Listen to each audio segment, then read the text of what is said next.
We have seen that a healthy market economy depends on property rights and the rule of law, and that securing these is a primary function of government. We're now going to dig deeper into the social and cultural foundation that a market economy requires.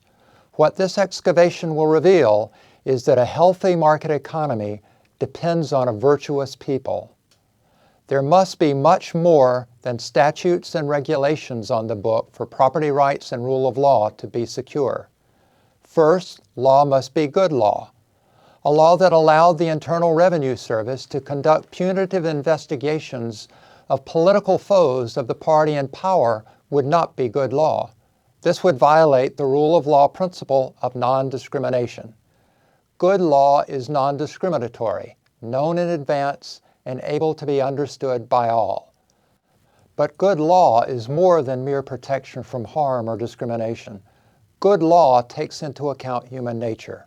It has a positive function. It promotes and supports virtue, and it discourages and punishes vice. Law is a reflection of culture, and importantly, law shapes culture too. This connection between law, culture, and economy is fundamental. I suspect you are aware that since the 1960s, Americans and Western Europeans have been living an experiment in individual and social life with increasingly relaxed moral and cultural restraints. What you may not be aware of is that this experiment began well before the 1960s. It goes back to the early 20th century. I want to call attention to one change that has direct relevance to our topic of how a market economy works. The progressives of the early 20th century replaced Orthodox Christian doctrine with the social gospel. This involved a change of emphasis from God as the author of history, working through nature and supernaturally, to man as the author of history. The progressives thereby put science in the place of religion as the means of salvation. Science, not religious faith and practice, was thought to be the key to the good life for individuals, family, and society. Moral constraints were loosened and abandoned as a result, especially with regard to family and sex. In 1969, California became the first state to allow no-fault divorce, and today half the states allow divorce on demand.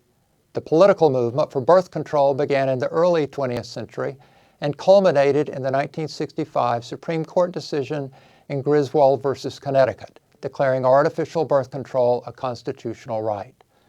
The logic of this case led to the landmark Roe versus Wade case in 1973, legalizing abortion. More recently, the court declared sections of the Defense of Marriage Act unconstitutional and struck down state law prohibitions on same-sex marriage. All of this legal and social movement followed from a radical change in our understanding of man's nature and its implication in law and society. What then do the decline of religion, the elevation of science in its place, the revolution in law, and changing mores with regard to family and sex have to do with market economies? Actually, quite a lot, as we will see in the next segment.